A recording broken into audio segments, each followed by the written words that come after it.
A couple of weeks ago I was scrolling through the Half-Life subreddit and two threads about what's the worst chapter in Half-Life 1 came up. And I was shocked when I saw that the worst chapter for a lot of people is residue processing, cause it's actually one of my favorite chapter in Half-Life 1. And let's see what was the most common complaint about this chapter. A lot of people hated the fact that it's too mazy and labyrinthic in its structure. And I mean, this is a fair criticism, but finding your way through the chapter is pretty much the only challenge that residue processing has to offer. And I firmly believe that fighting 3 marines on hard difficulty or being able to get through Blast Pit big puzzle is a lot tougher than playing through this very short and overall painless chapter. In fact, if the real problem of residue processing is its supposed maziness, the only tricky part in this chapter is knowing which conveyor belt will lead you to the exit, and it's not too confusing to find your way out overall. I mean, of course, falling from the right path is annoying, but if this happens, you will just have to take a deep breath, take a look at your surrounding, and follow the intentionally misleading instructions to the staircase, and once you've found the staircase, you can get back like nothing happened. I really like this area below the conveyor belts. It really succeeds in making the player feel small and insignificant in the middle of all these massive and tall machines. A second challenge in residue processing is to solve the very simple puzzle where the player is only required to pull a lever to switch the conveyor belt direction and then press a button to deactivate the presses at the right time so that you can crouch past them. Like any other Half-Life puzzle, it can temporarily throw some players off, but come on, it's not too hard to figure out. One thing I really enjoy about residue processing is its world building aspect. In fact, it makes a lot of sense for a facility as big as Black Mesa to have a biological waste processing plant, and this is actually the official name of this area.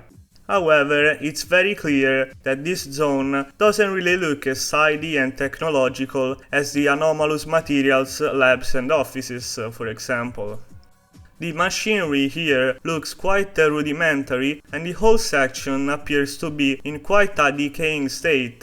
We can tell it by the rusty walls, the broken fuming pipes and the flooded areas that this place really needs some maintenance and really needed some maintenance even before the resonance cascade happened. Remember how concerned about safety and overall cleanliness the introductory train ride speakers were? Well, residual processing is proof of how a good part of Black Mesa is just one big facade of tidiness that the administrator has to put up in order to make others believe that Black Mesa is a safe place where safe experiments are being run. And if we think about it, it's probably not so safe to handle toxic wastes in a rundown area like residue processing. But Gordon is just a research associate and he doesn't have to do any dirty work. His only job here is to sprint through this section, hoping that no marines show up, or else our protagonist would get caught lacking in its arsenal. Because, as we all know, another feature of residue processing is the surprise of restarting only with your trusty crowbar, since all your weapons have been confiscated by a bunch of assholes. Some players might feel bad about it, because it can feel like all the work they did to obtain their MP5, revolver, shotgun and crossbow was all in vain, and after all the fighting in We Got Hostiles, Power Up and the final apprehension fight, you have probably grown affectionate to your arsenal. As sad as you might get, don't despair, cause the game will later reward you with a Gauss gun in the next chapter. But for now, you will have to walk around residue processing all defenseless and scared about marines popping out and killing you. Thankfully, as we all know, that won't happen, since aside from headcrabs and a total of 3 bull squids, although you're only required to fight one, there really are no big hostile threats. Some players might get taken aback by this lack of fighting, but I believe it's a blessing that residue processing doesn't present any, because in my opinion this chapter represents an interlude to the Half-Life game. A break from all the past tough combat sections you managed to scrape through, a moment for the player to take a breath and ponder on what the hell has happened in this game so far, which is not easy to understand. Just take a look at the opening area of residue processing. First of all, for the first time ever, we find ourselves in an area that is outside the facility, which is a literally breath of fresh air for both the player and Gordon. The Gold Desert Sea canyons have always looked cool to me, and after all the grey corridors of Black Mesa, they make you wish you could finally play the game outside. Your wishes will soon be betrayed, but in 2 chapters time Half-Life will serve you the lengthy and cinematic surface tension chapter, which takes place almost exclusively outdoors. So, the sun is shining, the birds are peacefully chirping,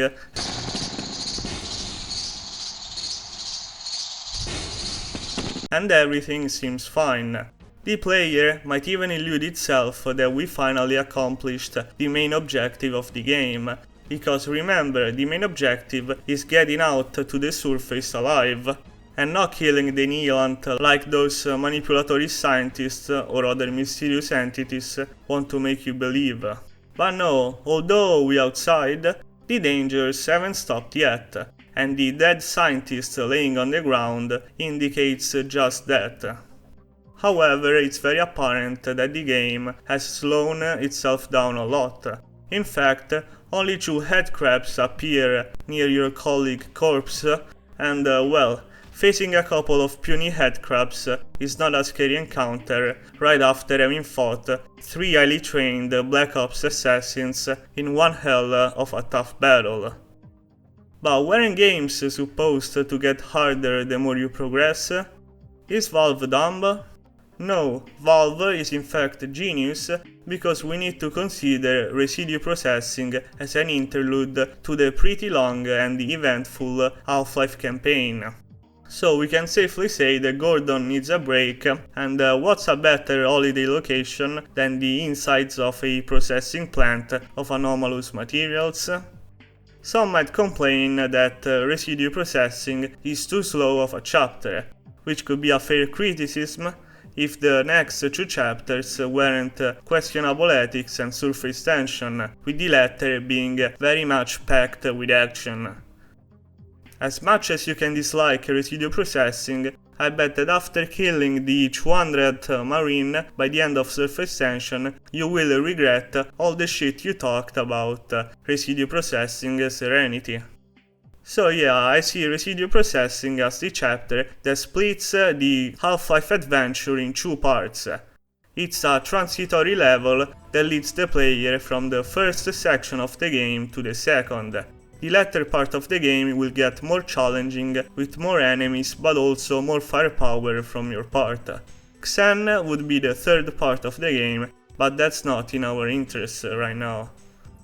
But as we all know, residue processing is not the sunshine and flowers section I seem to make it out to be. There are still some hazards to overcome, such as pools filled with shiny green toxic sludge, scorching hot furnaces, and fuming pipes. My only criticism lies in the fact that these types of elemental hazards could have been more frequent and more dangerous. As an example, these hazardous waste spools and very hot smoke barely chip at your health. I think that these hazards could have been a great opportunity to highlight the importance of your HEV suit and how effective it is in protecting Gordon from external dangers. The problem here is that the suit is indeed effective, but even without any power, you will take very little damage to your health anyways. This is an example with the fire. But, I guess that the insta-kill presses make up for all of this, although we all know which hazard is the worst offender here. Yeah, I'm talking about the most annoying located trip mine ever. These trip mines are useful because they constitute a landmark, so the player knows where he needs to go, but if you're low HP, destroying the second one will be a big problem, cause the explosion radius is huge and it's pretty much unavoidable, and on hard difficulty you're pretty much toasted. I guess this is a 90s gaming moment. All these small flaws aside, I'm a big fan of residual processing and its hazard course feel to it. Many times you will find yourself in a straight path as if you're running a track with various obstacles to overcome, and like in a race, skilled movement will be rewarded.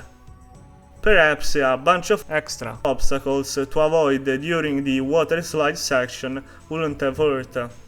Another point is that residue processing is a sweet place for players like me who enjoy bunny hopping around. In fact, the small platforms and narrow corridors are fun places for precise bunny hopping.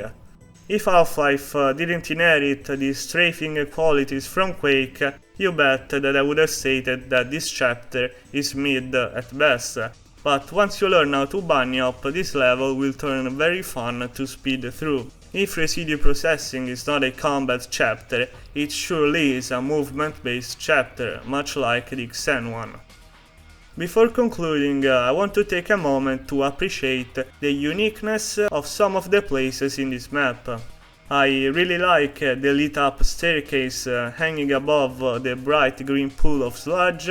This dimly lit staircase creates an atmosphere that you won't catch again in the Half-Life campaign.